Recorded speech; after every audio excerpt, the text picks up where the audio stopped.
Can you believe my own brother, my flesh and blood, got married and explicitly told me I wasn't welcome? Not because of some huge fight, not because I'd done something awful, but because his fiancée, now his wife, didn't want me there. My own brother, David, the person I'd shared a lifetime of memories with, chose a woman he'd known for a couple of years over me, his only sibling. And when he said those words, "My wife doesn't want you there," a cold, hard knot formed in my stomach, and I knew, in that instant, that things would never be the same. Was I wrong for what I did next? Tell me, honestly, would you have done the same? Let me take you back to the beginning, before the wedding, before the drama, before the outright betrayal. David and I grew up together, a classic pair of brothers. We fought over toys, tattled on each other, and navigated the perils of adolescence side by side. He was 3 years older than me, always a bit more outgoing, more charming, while I was the quieter, more observant one. We weren't inseparable, but we had that unspoken bond that only siblings truly understand. We had each other's backs, or so I thought. Our parents were loving but busy, so David and I often relied on each other for companionship and mischief. We built forts in the woods behind our house, spent countless summers at the local pool, and weathered every family gathering with a shared look that said, "Let's get through this." As we got older, our lives diverged a bit, as they do. He went to a different university, found a career in finance, and moved to the city. I stayed closer to home, pursuing a career in teaching, something I truly loved. We didn't see each other every week, but we always made an effort for holidays, birthdays, and the occasional weekend visit. Our calls might have been infrequent, but they were always easy, filled with updates on our lives, jokes about our parents, and reminiscing about our childhood. There was no animosity, no lingering resentment, just brotherly love, uncomplicated and constant. Then came Sarah. David met Sarah at a work event about 2 years before all of this went down. From what I gathered, she was ambitious, beautiful, and came from a very affluent family. David was smitten, absolutely head over heels. He talked about her constantly, how perfect she was, how she understood him like no one else.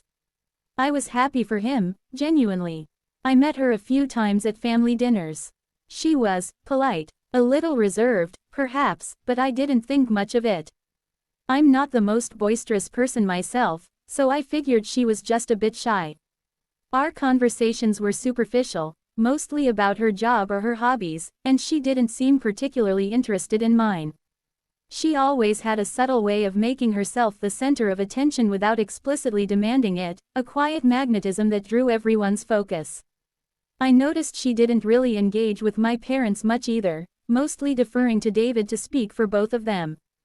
It felt a little strange, but I brushed it off.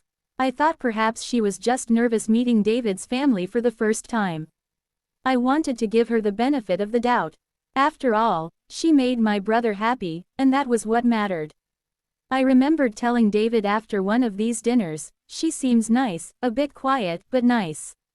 He had just beamed, "Yeah, she's amazing, isn't she?" Over the next year, their relationship progressed rapidly. They moved in together, and then, a little over a year after they met, David called me, his voice bursting with excitement, to tell me he'd proposed. I was thrilled for him. "That's fantastic, David. Congratulations. I can't wait to celebrate with you guys." I imagined being his best man, giving a heartfelt speech, reliving old memories. It was a given, right? I was his brother. It was an unspoken expectation. My parents were ecstatic, planning engagement parties and talking about wedding details. But as the months went on, a subtle shift started to occur. Sarah began to subtly, almost imperceptibly, distance David from the family. Family dinners became less frequent, David's calls became shorter, and he seemed to always be busy with Sarah. When he did call, the conversation often revolved around Sarah's opinions, Sarah's plans, Sarah's preferences. I even noticed a change in David's demeanor. He seemed a little more guarded, less openly affectionate with our parents. I still tried to reach out, send him funny memes, check in. He'd respond, but the warmth, the casual banter, seemed to have faded. The first real red flag popped up when my mom mentioned something about the wedding guest list. She was casually asking me if I had received my save the date yet, and I realized I hadn't. I figured it was just an oversight, or perhaps they were sending them out in batches. So, I called David. Hey, just wondering, have you guys sent out the save the dates yet? Mom asked about it, and I realized I haven't gotten mine. There was a pause, a really long, uncomfortable pause on the other end of the line. Then David cleared his throat.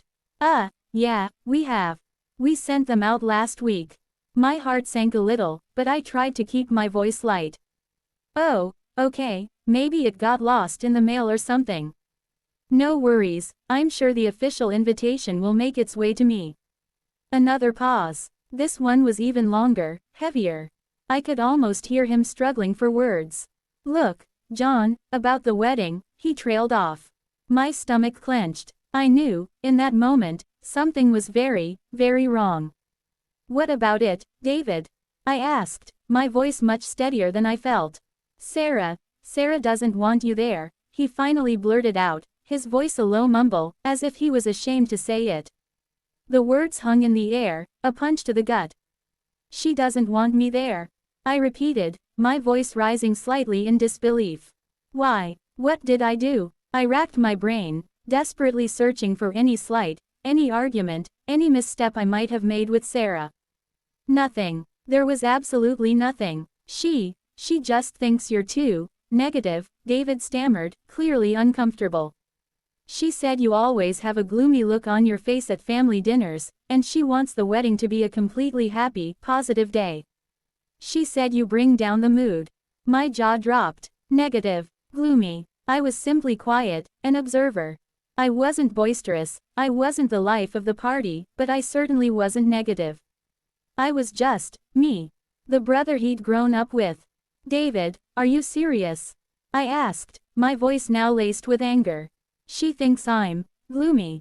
We barely even talk. This is ridiculous. What kind of excuse is that?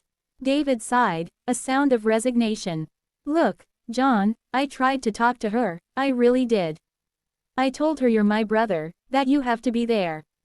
But she was adamant. She said if you come, she won't feel comfortable, and it will ruin her day. She even threatened to call off the wedding if I pushed it. And you know how much this wedding means to her, to us. My mind reeled. Call off the wedding, over me. This wasn't about me being gloomy, this was about control.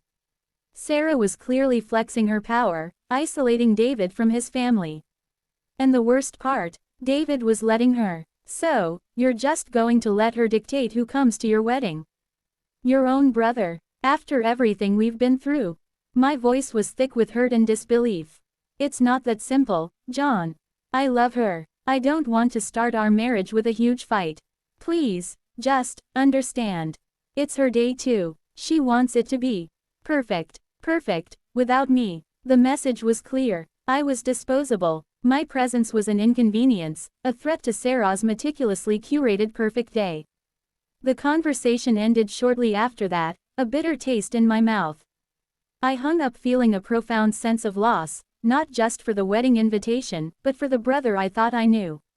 It felt like he had chosen Sarah's manufactured happiness over our lifelong bond. I told my parents, and they were devastated, furious even. My mom cried, unable to comprehend how her own son could exclude another son from such a momentous occasion. My dad, usually stoic, was visibly angry. They tried to intervene, called David, tried to reason with him. But David remained firm, repeating Sarah's flimsy excuses and his fear of upsetting her. He was completely under her spell. So, that's the situation I was in. My own brother, David, had thrown me away for the sake of his fiancée's whims. I was hurt, angry, and utterly bewildered. I had to make a choice. Before I tell you what happened next, I want you to pause and comment below what you would have done in my shoes. Would you have just accepted it, silently nursed your wounds, and moved on? Or would you have fought back, found a way to make your presence felt, even if you weren't physically there? I'm genuinely curious to know what you, the viewers, would have done. I spent the next few weeks wrestling with my emotions. The anger was potent, a slow burn that churned in my gut. How could David, my brother, do this to me? I thought about confronting Sarah, but what good would that do? She was clearly manipulative, and David was clearly unwilling to stand up to her. My parents were still upset, but they were also resigned. They wanted to attend the wedding, not wanting to alienate David completely, hoping that perhaps after the wedding, things would somehow return to normal. I knew they wouldn't. This cut too deep. I considered just doing nothing, fading into the background, letting them have their perfect day. But something inside me rebelled. I couldn't just let them erase me from the narrative, not after everything. I needed to do something that would make a statement, something that would remind David of what he had sacrificed, without causing a scene at the wedding itself. I wanted to hit him where it hurt, but in a way that he couldn't publicly retaliate against, a way that would make him think, truly think, about his actions. I started doing some research, quietly, discreetly. I knew David and Sarah were planning a lavish, expensive wedding. Sarah's family was contributing a significant amount, but David was also pouring a lot of his savings into it, desperate to impress her and her family. He was really stretching himself financially, and I knew he was relying on some substantial wedding gifts to recoup some of those costs. That's when an idea began to form, a mischievous, slightly vindictive, but ultimately, I felt, justified idea. I wasn't going to ruin their wedding day, not directly. I wasn't going to show up and cause a scene. That would just confirm Sarah's narrative about me being negative. No, my revenge would be much more subtle, much more impactful, and entirely within the bounds of social etiquette, at least on the surface. I decided to send a wedding gift. A very specific, very memorable wedding gift. The week before the wedding, a large, heavy package arrived at David's apartment. He called me, confused. "John, did you send me a package? It's really heavy." I feigned innocence. "Oh, did something arrive? I might have ordered something online and had it sent to your place by mistake." "What is it?" I could hear the rustling of paper, the tearing of tape. Then, a gasp. "John, what is this?" he stammered. "It's a really big framed photo of us. Of you and me as kids. And there's a card." His voice trailed off, a strange mix of confusion and something else I couldn't quite place. "What does the card say, David?" I asked, keeping my voice neutral, trying to contain the triumphant smirk playing on my lips. "It says, 'To my dear brother, David, on your wedding day. May this gift serve as a reminder of the unbreakable bond we once shared, a bond that I thought was stronger than any fleeting desire for a perfect day. May your future be as bright and joyful as the memories we made together. And may you never forget the brother who was deemed too gloomy to witness your happiness. With love, your brother, John." There was a long silence on the other end. I could practically feel the air crackling with his realization. "John, what have you done?" he finally whispered, his voice sounding hollow. "I sent you a wedding gift, David. A thoughtful, heartfelt one, wouldn't you say? A reminder of our shared history, something to adorn your new home with your perfect wife." I let the sarcasm drip. "It's a beautiful frame, too, custom made. And that photo, remember that one? That was the summer we spent building that epic treehouse in Grandpa's backyard. We were so proud of it. The photo itself was one of my favorites. David and I, covered in dirt and sawdust, beaming with pride next to our lopsided, magnificent treehouse. It was pure, unadulterated brotherly joy. You can't put this on display, John. Sarah will kill me," he practically whined. "Oh, why not? It's a lovely picture, captures a beautiful moment of brotherhood. Surely your wife, who cherishes all things positive and joyful, would appreciate a glimpse into your wonderful childhood, wouldn't she?" I retorted, my voice firm. "And speaking of gifts, I also made a donation in your names to the Lonely Brothers charity. I figured it was fitting, given the circumstances.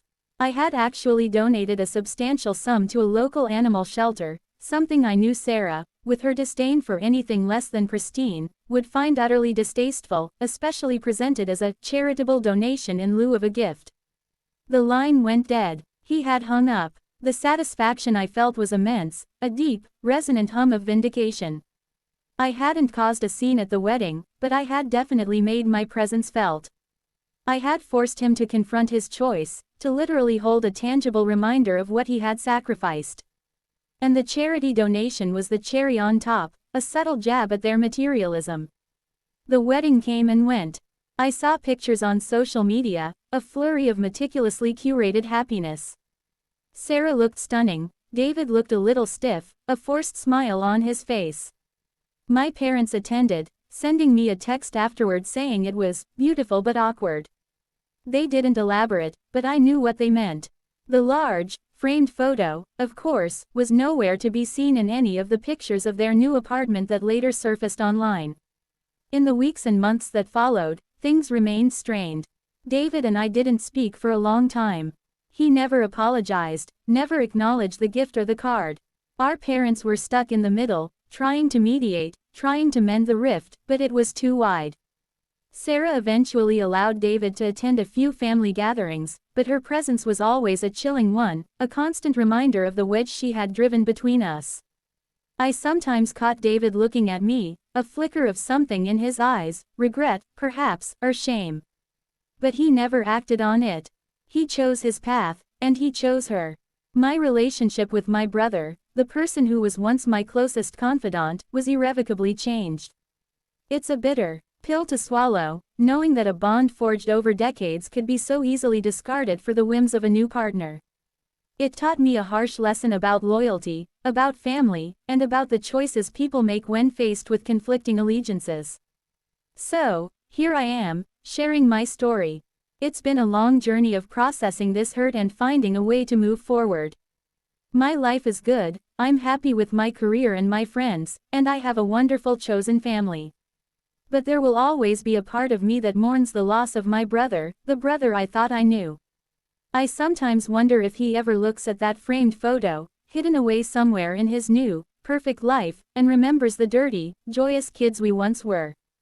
Maybe he does. Maybe he doesn't. But I hope, deeply, that he occasionally thinks about that gloomy brother who loved him enough to give him a piece of their past, even when he wasn't wanted in their present. Like this video if you were on my side in this whole mess. Subscribe for more stories like this, where I delve into the deepest, most shocking corners of human relationships and family drama.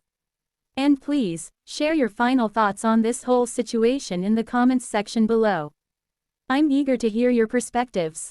I'll see you all in the next story.